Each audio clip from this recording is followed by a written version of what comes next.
These people stole my idea and made it so much better. Sony's idea is looking really dumb. And the idea that's going to revolutionize graphics cards forever. Let's get into the hot news, everybody. I'm your Brett host. We're going to be going over the hot news, the hottest tech news. I'm out of practice. July 24th, 2023. It's a Monday. What is the date?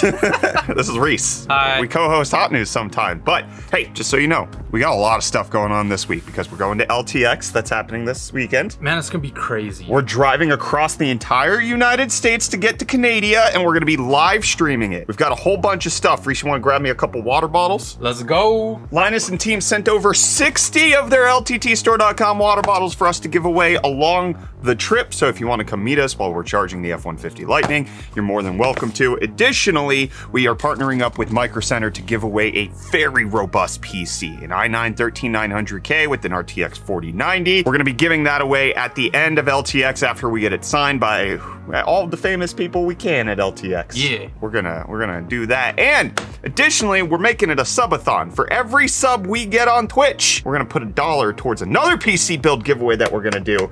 And when we hit Micro Center on the way home, I'll spend that amount of sub money into building a PC for giving away. So we got a lot of stuff going on. We'd love for you to come and join us. It's a big week. Tomorrow will be when we start taking off to go do that. And what took off was the idea of putting a graphics card on a Steam Deck. I pioneered this idea, at least in the YouTube landscape, even though other people got credit for it. I'm not bitter about that in the slightest, but GPD is taking this to the next level with their G1 connector. So this is something that they actually have released over on Indiegogo, which is a docking station for their handhelds, like the GPD Win 4, except this way is a lot sleeker than how I did it in this video back when I had blonde hair. So we did it in the really jankiest way possible, where you have like this giant cable going to a docking station. Theirs goes to their Oculink connector. Actually, that's not GPD's, just a third-party connection standard, which is way better than XG Mobile in terms of being proprietary, but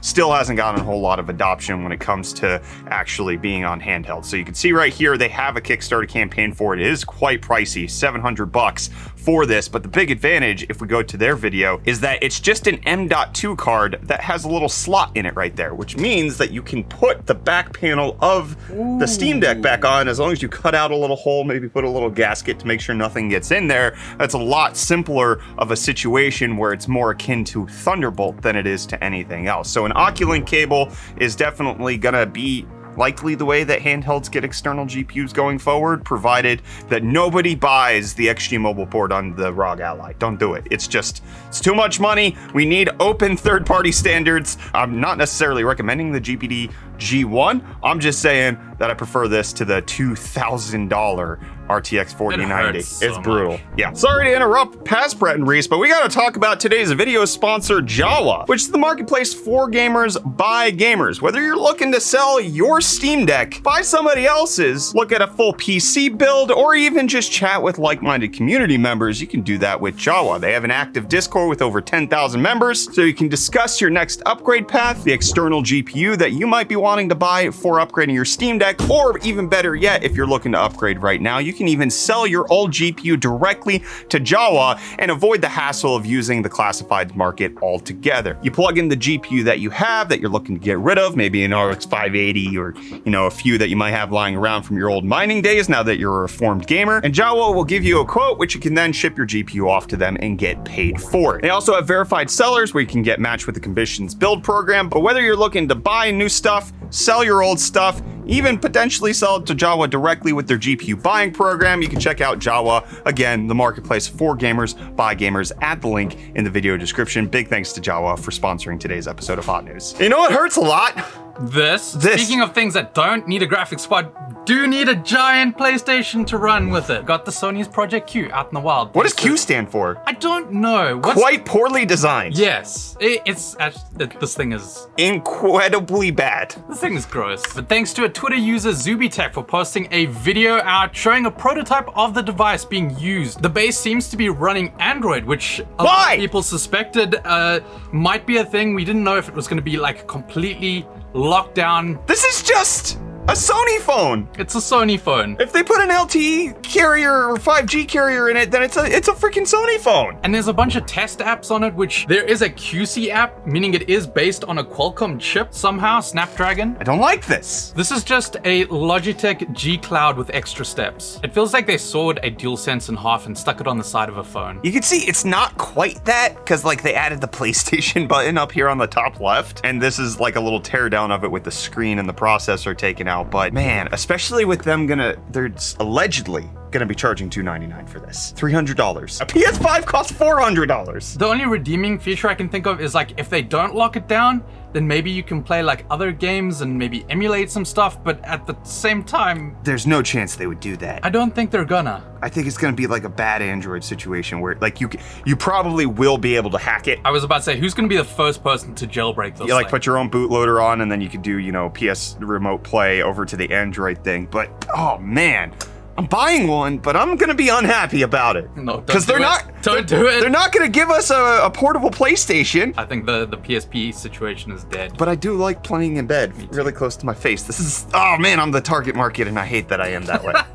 And let me know whether or not you hate this, because Twitter, allegedly, it's not clear as of the time of recording, but probably will be by the time you're watching this, has been rebranded to X.com. Which is what Elon Musk wanted to call it all along, because that was the original name for PayPal, that he eventually bought the domain back from them in 2017, 2019, something like that. He's like tweeting about changing it to X.com, and then they're gonna get rid of the birds and do the rebranding. And then do you still call it tweeting, or do you call it I X'd? He X'd. Does this make you more like... Ask him a question. You're gonna X me a question? Yeah. That doesn't even work. No, it doesn't. It's not even the same. I hate this, like everything about Twitter and the tweet branding and everything, he's just throwing it all out the window. He made it clear that's what he wanted to do from the very beginning. Bro named his child X. He has a thing for X's. We're not going there. Where we are going is to space for UFD Deals. Reece, let's rock it up right now. Oh, okay. Shoo! We did it. Hey, UFD deal time. Up first, we got the thing that I should be. Big fan.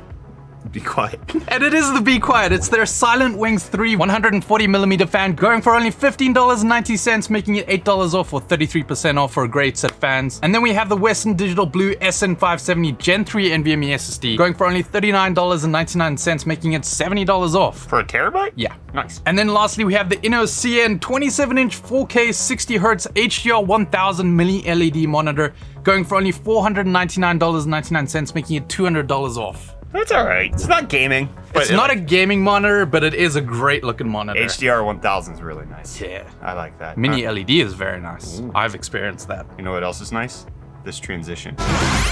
Ah! We made it happen. Look at us go. And look at AMD not going anywhere with their Phoenix APUs. If you want to make fun of AMD for their driver situation, don't worry. That joke's never going to get old, because they continuously find new reasons to get us all up in arms about them not delivering drivers. Before it was how they didn't update the RX 6000 series for over a month while they just updated RX 7000. Now, again, it's the Phoenix APUs. We talked about this in a previous episode of Hot News, that these laptops were delayed from release for 3 months. Still don't have drivers. Now that they've been released for over a month, and we're getting some details out about when we can expect AMD to release them. So B-Link, who's a company that makes AMD NUCs, talked about the fact that AMD was supposed to deliver these drivers sometime on the 20th of this month, which, Reece, if you can count, as I said at the beginning of this episode, it's the 24th. They still don't have drivers for the Phoenix APUs. They don't exist. So now, allegedly, the goalpost has shifted to be the end of July. We'll let you know if that ever happens. Bro just got lost along the way. AMD does that. They're perpetuating their own meme. Like, they could have gotten rid of this notion that AMD's bad at drivers at any point in the last few years, and yet continuously they have something come up that just makes it seem like a joke. And it's not a joke. That 14th gen Intel's coming out, which some people might think is a joke, but it's because it's going to be a refresh of Raptor Lake right now, so it's not necessarily a huge overhaul, but that does mean you get 3 generations on one socket. Just, hey, Intel getting rid of the meme of them updating sockets every 2 generations. Anyways, Chili Dog, also known as Golden Mango, a reliable leaker. Those were words. I know. It's a funny Twitter handle, but they've been pretty reliable when it comes to spec leaks in the past. Indicates that the 14th gen non-K series chips do appear to have these specs as we're looking at them on the screen, but additionally, the big news here is that the price is likely to remain unchanged from the 13th gen, which is good news, especially considering the fact that Intel currently offers the best bang for buck when it comes to core count out on the market. You get pretty good deals when it comes to how many cores you want to stuff into an i5. You want 14 cores in there, you might be able to stuff more into the i7 with 20 cores and then 24 cores on the i9 in case you need multi-core threaded rendering workloads. Not for gaming, of course, just for stupid YouTube videos like we do here.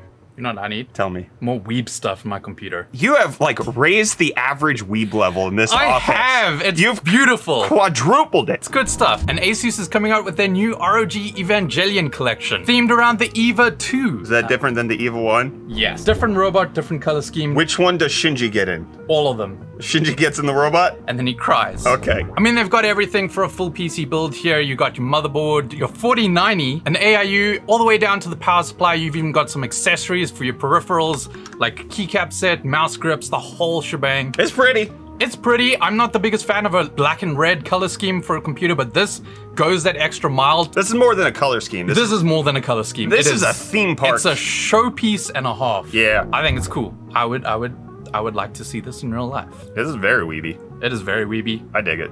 Let me know, are you gonna buy it? Did you buy the first gen Evangelion stuff? I saw so many good builds with the purple. The purple and green? I really like that. It's very audacious and it seemed like people took very kindly to it. So I am glad to see a sequel. I have been one of the proponents, at least on this show, talking about how I want companies to take more risks with weird colors. And when I talked to everybody or all the companies about it at Computex, they were just like, yeah, we do. Yeah, and then nobody buys it. And that's why we don't make it anymore. But like ASRock with the Live Mixer motherboards, the Sonic motherboards, like they've been doing good stuff. Yeah. I love seeing it. You got Fractal coming out with the jade green case, like taking a little bit of nice splashes of color here and there. Give us the splooshes. What do you said? And I'm also saying, give us the sploosh of no GPU power connectors, because that's what Asus is also expected to do, because we found out about this at Computex where it was a GPU that didn't have a power connector on top. You're not using cables. Instead, it has these extra little connector doodads that plug into a motherboard right down here. But one of the big unveilings that's happening now at Billy's conference of whatever is happening there, you have the white variant, but additionally them showing off the fact that it's going to come with a motherboard that's going to support it, as you can see right there. Very clean, very nice aesthetic, plugging into their own motherboard, which you're going to need to buy both. But it does appear to be the latest step that we're seeing in at least consumer PC tech, is getting rid of the cables facing in the front. This is the future that I want. So you can also see that you can't see the motherboard power connector anywhere. You can't see the CPU power connector anywhere because all of that happens to be on the back, which requires a special case to do it. So there's going to be a lot of changing that's going to be necessary in order to make this a reality. But like when it comes to the weird colors on PC products, the Evangelion stuff, the only way this works is if we buy this stuff. If you want, you know, a more clean, aesthetically driven computer setup, you gotta buy the weird early adopter stuff. Somebody has to do it to make it seem like this is something we want to transition to. Let me know, is this something you want to transition to?